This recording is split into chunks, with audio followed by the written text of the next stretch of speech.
哎，大家伙儿早喽！3月30号星期一，新的一周。我今天当做半个休息日，还是出来轻松跑。这1-2周的训练稍微的会不规律，因为应对身体的状态。但是这2天不跟大家说伤病了，我觉得大概说清楚了。你发现没？今天这件衣服特别的旧，是不是？你看，都已经没色儿了。这件衣服是2021年北京城市副中心马拉松我穿的那件，有年头了，是不是？今天都2026年了，过2天4月份又是今年的副中心了。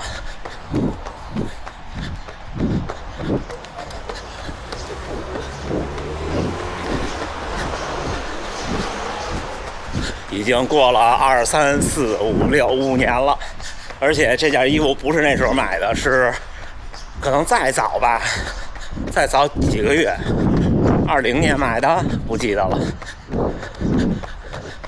今天最后一次穿，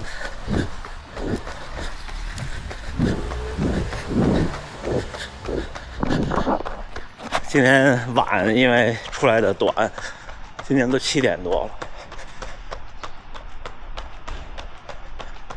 今天早上起来在训练营的群里看大家交流，就说工作忙，加班熬夜。原来我其实感触不太多，因为我刚开始跑步的时候，其实那段时间工作也忙，但是好像没有太明显的说被工作限制的感觉，因为那时候跑得少，那时候每天就通勤，早晚5公里。其实不占时间，因为通勤嘛，不跑步也得那么长时间。哎，绿灯。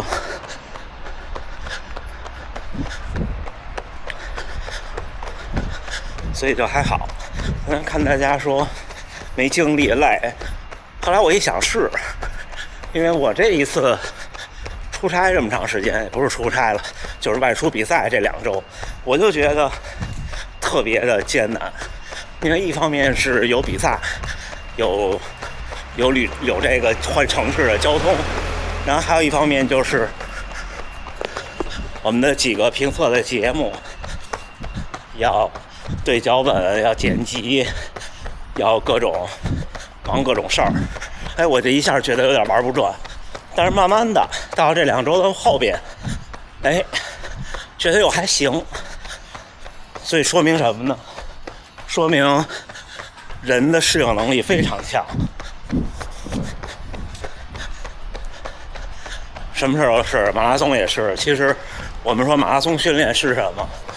马拉松训练就是不停的在适应，让身体适应更远更快，让身体能更快能更远，就这么个过程。所以马拉松训练其实是个挺让人感觉幸福的事情，因为几乎就是1分耕耘1分收获，不像有的事儿不是，或者大多数事儿其实不是1分耕耘1分收获。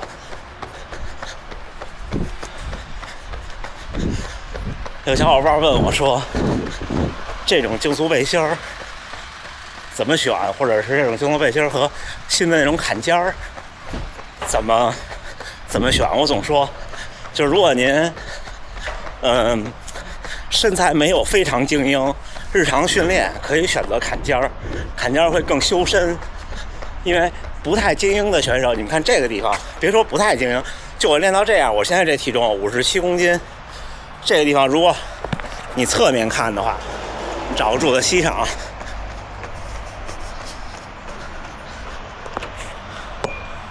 你们看我啊，你看差不多这样的时候，看到没？就是绝大多数普通人都没有运动员那个身材，有的是跟胖瘦有关系，有的跟胖瘦没关系。但是我穿这种勉强还可以，就是正面看。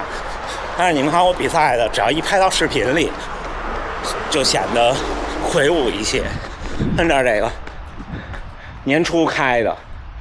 原来这家是那 A 什么的开头那个卖包的，现在变成 Hoka 了。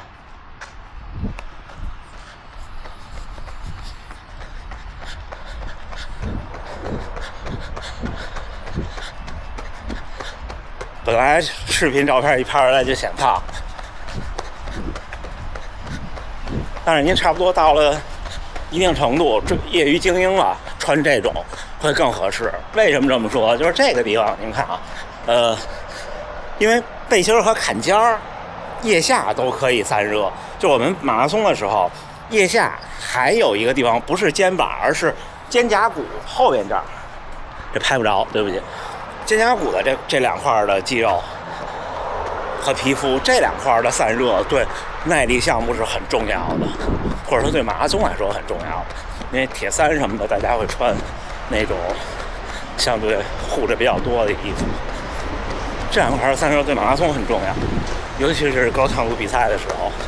所以我的建议就是，如果您是高强度比赛，那就放弃那个外形，就穿竞速。如果是平常训练为了好看，就穿坎肩儿。像我今天穿这就是为了跟他告个别。那个时候轻功的衣服还有 S 加的，我这就是 S 加，就是在 S 比 S 号再稍微大一点。现在我就得穿 M 的，穿 S 会稍微短一点，就是肥瘦合适，会稍微短一点。但是穿 M 的呢，长短合适，但是会稍微肥一点。你看这件衣服有点泄了，这儿，对，所以它现在你看能到这儿。刚买的时候我估计可能到这儿1-2厘米，但是最早他们这个材料，我觉得太软了，就没型儿。你看穿上没型儿，直到去年导弹大师出来之前还是这样。然后这边就是玉堂金。在这边跑步跑久了，一去北马，感觉太宽敞了。北马是我跑过的，不对，还有武汉，对，北京和武汉是我到现在为止跑过的比赛里唯一起跑不堵的，就至少在第一个分区不堵。像北马的话，在后边，我第一年参加北马是在 G 区，也不堵，因为那时候跑得慢。这条街上都是大牌儿，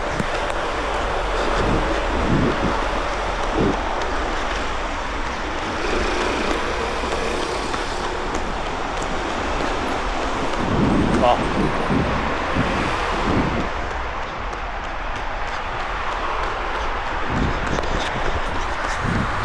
对，大家选背心或者坎肩可以这个逻辑，包括内道那个坎肩也是特别修身，但是背心呢？内道的背心普遍偏短一点点，就是它的版型，但是这个地方版型的裁剪挺好的。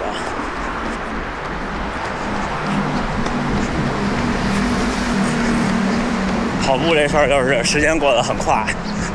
那天在高石大破节那个活动，一个观众长我2岁，跟我讲说，就每天脑子就想我的话，说只争朝夕。我说也不用那么拼，但是他也分享说，确实年龄不等人，有时候在还没练好的时候就练不动了，很沮丧。我特别同意，特别理解，特别理解。如果40多岁开始跑步，没有基础的话，留给自己的能特别好提高的时间其实不长的。因为你要上强度，要上量，你就得面临恢复的速度，恢复的效率，达不到你就上不了，上不了呢提高就慢。所以有时候说只争朝夕，不是压力，而是一个状态。因为我们永远不可能和时间赛跑，我们只能去追赶时间的步伐。不过这事儿我现在这么看，追多了，较劲太多了，会有点压力，会有点烦躁，会有点不开心，就适当调整。但是马拉松这个事儿，你看我说这个背心儿，为什么？就是一下子这么多年，21年到26年就过去了。在这件背心儿之前，我有好多的 Nike Oregon 系列的，黑的，炫彩的，还有什么？还有一件粉的 Oregon， 那件黑的，那年摔倒把牙摔断那次摔坏了。白的炫彩的我有3件，有2件还一直没舍得穿，都已经慢慢发黄了。一直在穿那件也已经坏了，在那次的长居断码。帽子也是，我就一顶那个白色的大破节那顶，都戴的已经没样子了。早知道当时应该多买一件，买一顶留着。像对这种事儿也是，以前会觉得说，应该多买一件留着，但是现在有时候就在想，时间再往前走，我们也在往前走，总会有新的东西出现。拥抱新的东西，拥抱变化是还在追时间的一种表现，或者表现之一。总会以前就停滞了。这家不错，这家他开业的时候，就是白天营业的时候我路过，你们看，这是一家早午餐，看没？还可以。而且看完上海的物价，再看这儿的物价好便宜。刚才那种班尼迪克2枚早午餐，1600日元，70块钱现在。在上海的话，那天我们李宁那活动之后，我们出去吃饭，好朋友请吃饭，我特别开心。随便一个都100多。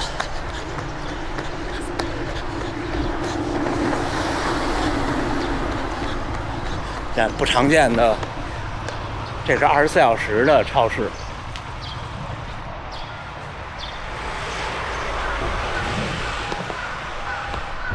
行了，往家跑。今天就是休息了。今天起来感觉又在变好，所以一切都在变坏变好的过程中交替。新的东西和旧的东西总在时间中慢慢的出现和消失。以前从来没想过说一件背心我现在还能找出来，还能穿一穿。但是那时候比赛的时候就想着，这件让我第一次2小时44的背心我一定把它留住，每天都穿。但是后来发现，就算是一个东西，每天都穿也是不现实的，因为它也会变旧变老，我们也一样。有时候觉得跨过了一个台阶儿，但是呢，就像小时候看那旅游景区的介绍，这怪坡看着向上，其实向下，有时候是这样的。你不免一段高峰的向上之后会向下一点，甚至会回去一点，但是上到过那个高度以后，你再往下再上一遍的时候就会轻松不少。我们不可能永远都是向上的，因为如果永远都向上的话，那我们就别说破2了，可以破1了。我们都是这样上上下下，上上下下，但是不放弃向上的念头和想要向上的冲动，就是这样。今天咱们一镜到底，最后还是祝大家能努力生活，健康平安。咱们下回再见。